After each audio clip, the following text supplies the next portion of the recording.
여러분은 노인학대라고 하면 뉴스에 나오는 끔찍한 사건부터 떠올리실 겁니다. 그런데 정말 무서운 건 그런 장면이 아닐 수도 있습니다. 매일 같이 밥을 먹는 사람, 매일 같은 집에 사는 사람, 가장 믿어야 할 사람이 가장 두려운 존재가 되는 순간, 그런데도 피해자는 신고하지 않습니다. 왜일까요? 맞고도 숨깁니다. 돈을 빼앗기고도 참습니다. 모욕을 당하고도 내가 잘못한 건 아닐까? 오히려 자신을 의심합니다. 왜 그럴까요? 2024년 기준 실제 학대로 판정된 노인학대 사례는 7,167건이었습니다. 하지만 이 숫자는 드러난 것만 집계한 결과입니다. 문이 닫힌 집 안에서 끝내 밖으로 나오지 못한 일들까지 생각하면 이야기는 훨씬 더 무거워집니다. 그리고 정말 불편한 사실은 여기서 시작됩니다. 노인학대는 낯선 사람에게 당하는 일이 아닐 때가 더 많습니다. 멀리 있는 범죄자가 아니라 같이 밥을 먹는 사람, 같은 집에서 사는 사람, 가장 믿고 의지해야 할 사람이 가해자인 경우가 많습니다. 오늘 영상에서는 왜 노인학대가 신고되지 않는지, 왜 피해자는 도망치지 못하는지, 그리고 왜 우리는 그 신호를 보고도 그저 가족 문제라고 넘겨버리는지 그 구조를 끝까지 따라가 보겠습니다. 그리고 영상 끝쯤에는 아마 이런 질문이 남을 겁니다. 도대체 무엇이 사람으로 하여금 가장 가까운 사람을 가장 두려워하게 만드는가? 많은 분들이 학대라고 하면 먼저 손찌검이나 폭언부터 떠올립니다. 물론 그것도 학대입니다. 하지만 현실의 노인학대는 그렇게 눈에 띄게 시작되지 않는 경우가 많습니다. 처음엔 오히려 도움처럼 보이는 말로 시작됩니다. 어머니, 통장은 제가 관리할게요. 아버지, 요즘 세상에 혼자 돈 관리하면 위험해요. 집 문제는 제가 알아서 정리할 테니 걱정 마세요. 병원도 제가 데려다 드리잖아요. 겉으로 보면 다 맞는 말처럼 들립니다. 가족이 챙기는 것처럼 보이죠. 그런데 문제는 그 다음부터 조금씩 달라집니다. 무엇에 돈이 쓰였는지 설명이 없어집니다. 어디에 가는지, 누구를 만나는지 간섭이 늘어납니다. 전화가 와도 옆에서 듣고, 외출하려 하면 이유를 묻고, 필요한 돈을 쓰는 것조차 허락받는 분위기가 만들어집니다. 처음에는 사소해 보입니다. 하지만 바로 여기서부터 관계의 균형이 무너지기 시작합니다. 예를 들어 이런 장면을 생각해 보십시오. 70대 후반의 어머니가 있습니다. 다리가 불편해서 혼자 장을 보기 어렵습니다. 같이 사는 아들이 병원에도 데려다주고 은행 일도 대신 봐줍니다. 주변에서 보면 효자인 것처럼 보이겠죠. 그런데 어느 날부터 어머니가 자기 통장을 직접 보지 못합니다. 생활비가 어디로 나가는지도 정확히 모릅니다. 친구를 만나러 가겠다고 하면 그 나이에 무슨 약속이 그렇게 많냐는 말을 듣습니다. TV 소리를 조금만 키워도 큰 한숨이 돌아옵니다. 밥을 늦게 먹으면 눈치가 보입니다. 이건 아직 폭력처럼 보이지 않을 수 있습니다. 하지만 사람을 점점 작아지게 만드는 방식이라는 점에서 이미 학대의 문턱 안으로 들어선 상태입니다. 노인학대는 하루아침에 폭발하는 사건만이 아닙니다. 작은 무시, 반복되는 통제, 지속적인 위축이 쌓이면서 한 사람의 삶을 서서히 좁혀가는 과정이기도 합니다.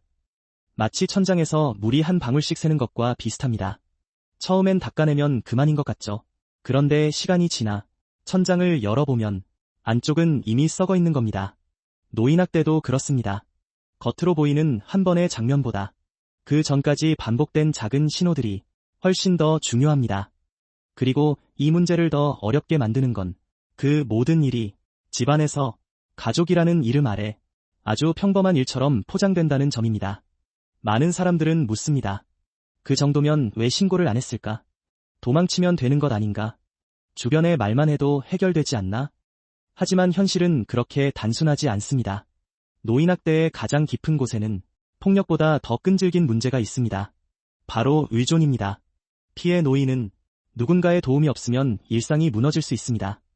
병원에 가는 일, 약을 챙기는 일, 식사를 준비하는 일, 관공서 서류를 처리하는 일, 심지어 문 밖으로 나가는 일조차 혼자 하기 어려운 경우가 많습니다. 그런데 그 도움을 주는 사람이 동시에 자신을 통제하고 위협하는 사람이라면 어떻게 될까요? 여기서 피해자는 정의보다 생존을 먼저 생각하게 됩니다. 신고하면 나는 누구랑 사나? 저 사람이 없으면 병원은 어떻게 가지? 밥은 누가 챙겨주지? 이 나이에 혼자 어떻게 버티나? 반대로 가해자도 노인의 자산에 기대는 경우가 적지 않습니다. 연금, 월세 수입, 예금, 집, 명예, 생활비, 직장을 잃은 자녀가 부모의 돈에 의존하고 부모는 그 자녀의 돌봄과 동거에 의존하는 구조.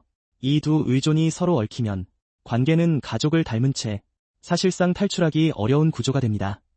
예를 들어 보겠습니다. 수도권의 한 아파트에서 70대 아버지와 40대 후반 아들이 함께 삽니다.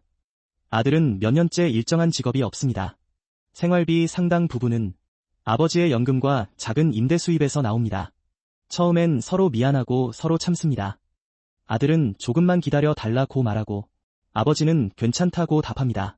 하지만 시간이 지나면 말이 달라집니다. 아버지는 돈이 빠져나가는 속도가 불안해지고 아들은 잔소리처럼 들리는 말에 날이 섭니다. 처음엔 짜증입니다. 그 다음엔 큰 소리입니다. 그 다음엔 물건이 날아갑니다. 그리고 어느 날부터 아버지는 아들의 발소리만 들어도 먼저 표정을 살피게 됩니다. 그런데도 신고를 못합니다.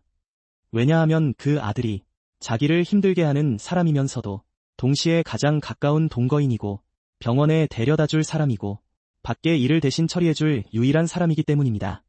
바로 이것이 노인학대가 신고되지 않는 핵심 구조입니다. 신고는 단순히 한 사람을 고발하는 일이 아닙니다. 피해자 입장에서는 자기가 기대고 있던 생활에 바닥 전체를 흔드는 일처럼 느껴집니다.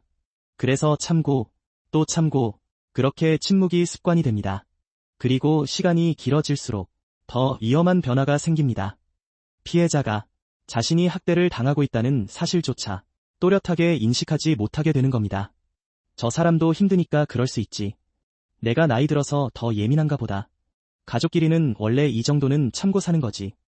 이 말들은 체념처럼 들리지만 사실은 학대가 일상으로 스며든 결과입니다. 심리학에서는 이런 상태를 학습된 무력감으로 설명합니다.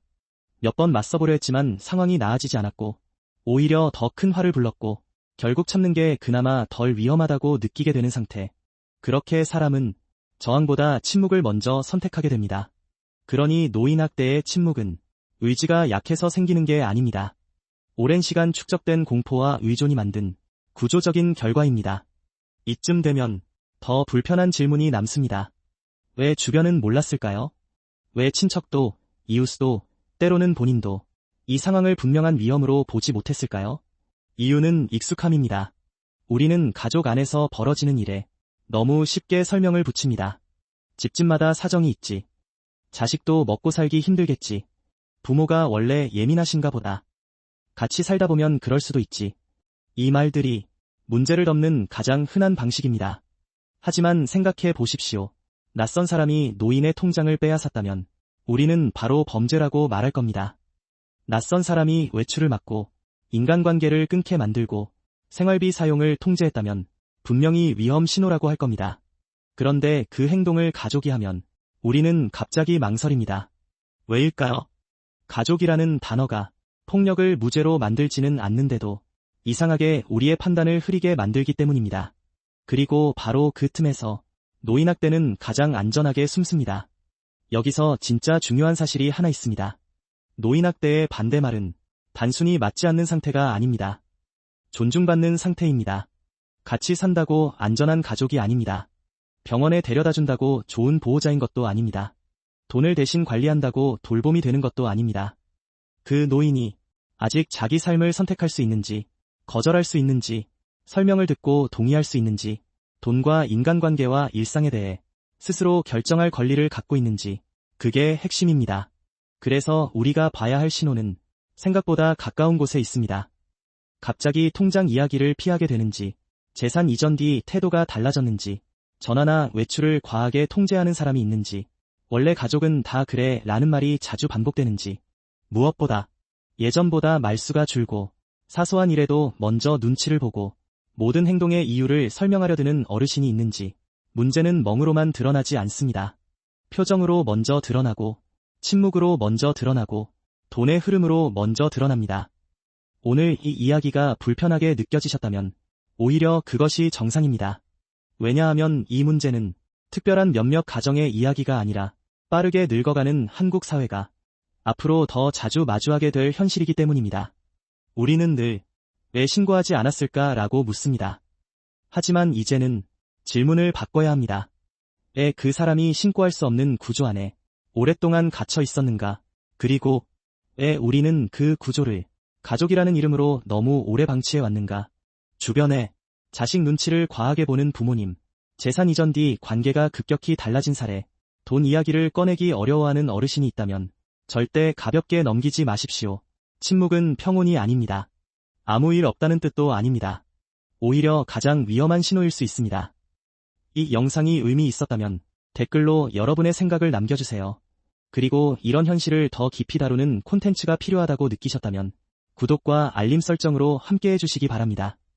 누군가의 침묵은 그 사람이 괜찮다는 뜻이 아니라 아직도 도움을 요청할 방법을 찾지 못했다는 뜻일 수 있습니다.